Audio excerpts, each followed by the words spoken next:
레날 부인은 아주 진지한 태도로 말했다. 맹세해 주시겠어요? 절대로 그 편지의 일로 수용 소장과 다투시지 않겠다고. 다투든 다투지 않든 그자에게서 그 아들을 뺏을 수는 있지. 화가 치민 시장은 말을 이었다. 그렇지만 그 편지는 당장 보고 싶소. 어디 있소? 내가 글 쓸 때 쓰는 책상 서랍에 있어요. 하지만 절대로 열쇠를 드리지 않겠어요. 그런 것 부셔버리면 되지. 외치면서 그는 아내의 방 쪽으로 달려갔다. 정말로 그는 쇠몽둥이로 나무 결이 아름다운 마호가니제의 값비싼 책상을 부셔버렸다. 그것은 파리에 주문해서 들여온 것으로서 그 위에 무슨 얼룩이 져도 시장은 곧잘 웃도리의 소매로 닦곤 했던 것이다. 레날 부인은 비둘기 집으로 가는 120 계단을 나는 듯이 달려올라가 조그만 창의 쇠 창살에 흰 손수건의 끝을 묶었다. 그 여자는 지금 이 세상에서 가장 행복한 여자였다. 눈에 눈물이 거렁해서 산의 숲길을 바라다 보았다. 반드시 그 무성한 너도 밤나무 아래서 줄리앙은 이 반가운 소식을 기다리고 있을 것이 틀림없어 라고 생각했다. 오랫동안 귀를 기울여 보았다. 이윽고 단조로운 매미 소리와 작은 새들의 지저김이 밉살스러워졌다. 이 시끄러운 소리들만 없으면 바위산 저 멀리에서 기쁨의 외침 소리가 여기까지 들려올지도 모르는데 그녀의 눈은 나뭇가지가 초원처럼 평평하게 깔린 짙은 초록빛의 넓은 비탈을 미친 듯이 찾고 있었다. 그녀는 울고 싶은 마음으로 중얼거렸다. 그이는 무슨 신호 방법을 생각해낼 만한 지혜가 없을까? 나와 똑같이 기뻐하고 있다는 것을 알리기 위한. 남편이 찾아오진 않을까 걱정이 될 때까지 그녀는 비둘기 집에서 내려오지 않았다. 돌아보니 남편은 미친 듯이 화를 내고 있었다. 그는 발로노시의 대수롭지 않은 편지의 문구를 모조리 눈으로 훑고 있었는데 그것은 본래 그렇게 흥분하여 읽을 만한 내용들은 아니었다. 남편이 버럭버럭 소리를 질러대는 틈을 타서 레날 부인은 입을 열었다. 다시 똑같은 말씀을 드립니다만 줄리앙에게는 여행을 떠나게 하는 것이 좋을 것 같아요. 아무리 라틴어를 잘하더라도 시골뜨기이고 무례한 점도 많은 데다가 영리하지 못한 사람인걸요. 매일 나에게 자기 딴에는 인사치레로 하는 짓이겠지만 좋지 못한 아첨만을 늘어놔요. 어느 소설을 읽고 그대로 외워버린 것이 틀림없습니다만 그는 소설 같은 것은 절대로 읽지 않아 하고 레날 씨는 외쳤다. 그것은 분명히 확인해 두었어. 한 집안의 주인이면서 내가 소경과 같이 우리 집안의 일을 모르고 있을 줄 아오.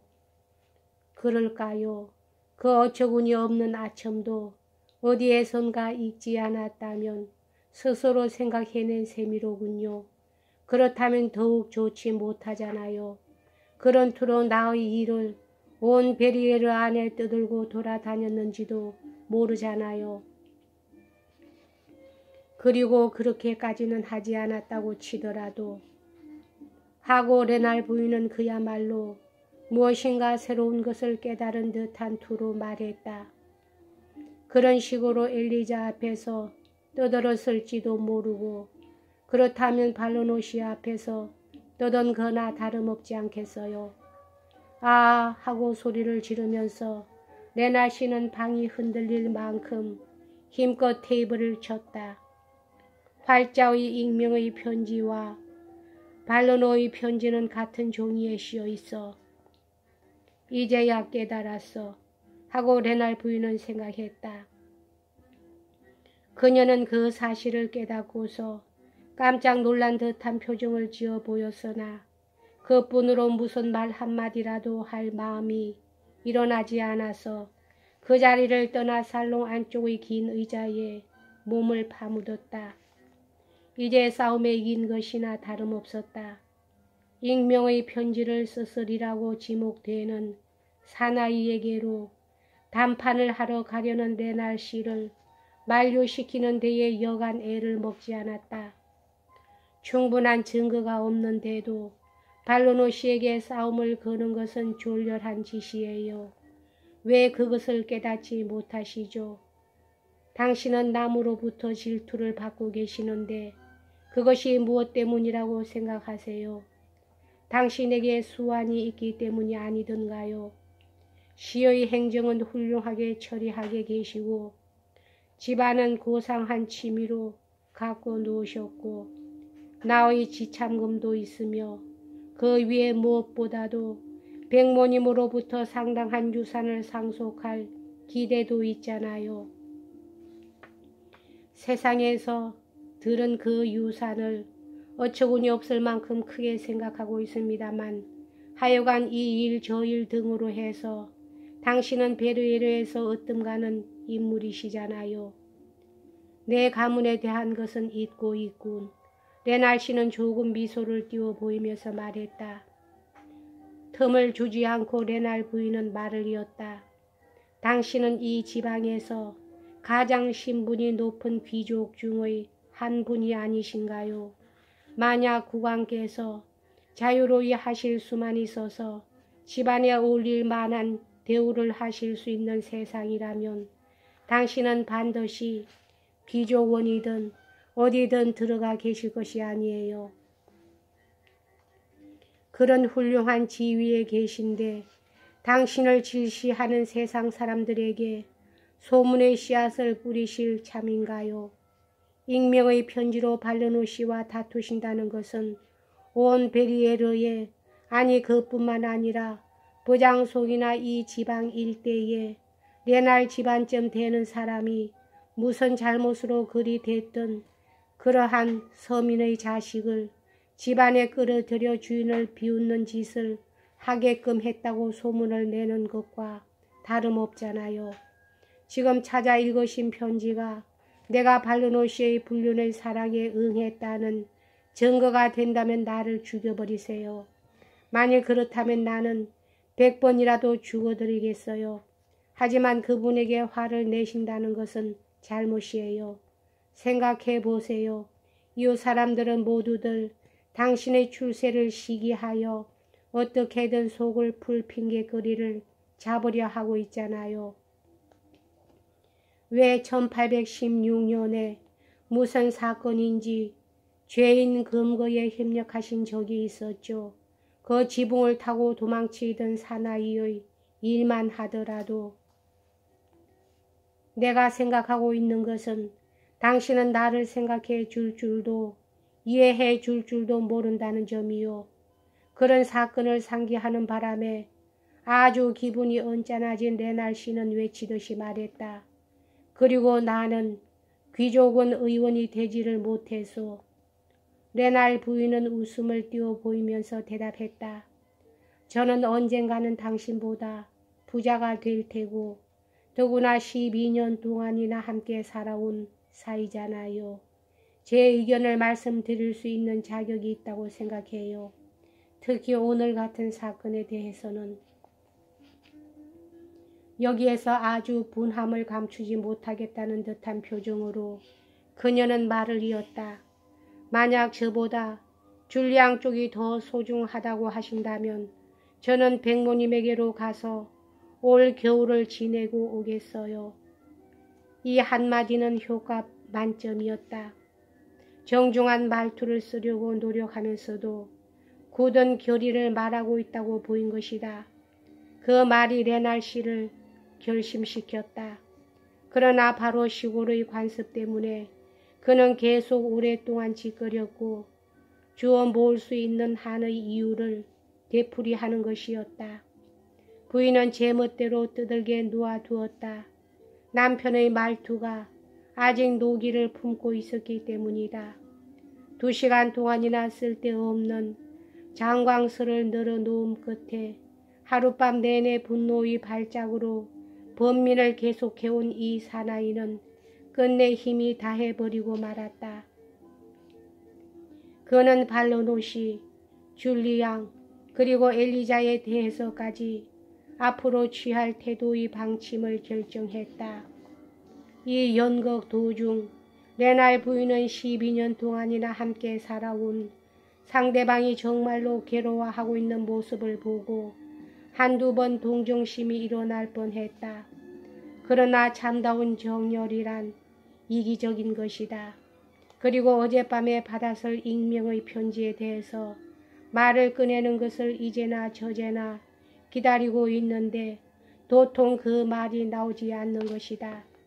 자기의 운명을 쥐고 있는 이 사나이에게 남들이 어떤 지혜를 불어넣었는지 그것을 알아내지 못하는 한 레날 부인은 안심할 수가 없었다. 왜냐하면 시골에서는 남편들이 아내에 대한 평판의 지배자이기 때문이다. 우는 소리를 하는 남편들은 분명히 세상의 웃음거리가 되지만 프랑스에서는 그것이 차차로 예사로운 일로 되어가고 있었다. 하지만 아내들은 남편으로부터 돈을 받지 못하면 어쩔 도리 없이 하루 15수의 고용살이 하녀로 떨어져 버릴 수밖에 없었다. 더구나 엄한 집안에서는 그러한 여자를 고용하지 않는다. 터키의 후궁의 궁녀라고 할지라도 열렬히 황제를 사랑할 수가 있다. 그러나 황제는 전능인지라 제 아무리 여자가 정다운 농간을 부려봐도 그 권력을 뺏을 가망이란 전혀 없다. 주군의 복수는 가혹하고 피비린내 풍기는 것이다. 하지만 또 무단적이고 깨끗하다. 비수를 한번 들어찌르면 모든 것은 끝난다. 19세기에서는 남편은 아내를 살해하는 데 있어 세상의 경멸이라는 비수를 사용했다. 즉 어느 살롱에든지 얼굴을 내밀지 못하도록 만들어 버리는 것이다. 자기 방으로 돌아오자 레날 부인은 새삼스러이 신변에 닥친 위험을 강하게 느꼈다. 방안이 어지러이 흩어져 있는 데에 마음이 찔린 것이다. 예쁜 조그마한 상자의 자물쇠는 남김없이 파괴되고 바닥에 깐 조각 판자까지가 몇 장 뜯겨 있었다. 난 그이에게 봉변을 당한 거나 다름없지 뭐야. 자기도 그렇게 소중히 아끼던 이 색칠한 마룻바닥을 이렇게 엉망을 만들다니. 아이들이 젖은 신발을 신고 들어와도 얼굴을 붉히며 화를 내지 않았어. 그런데 아주 못쓰게 망그러져 버렸어.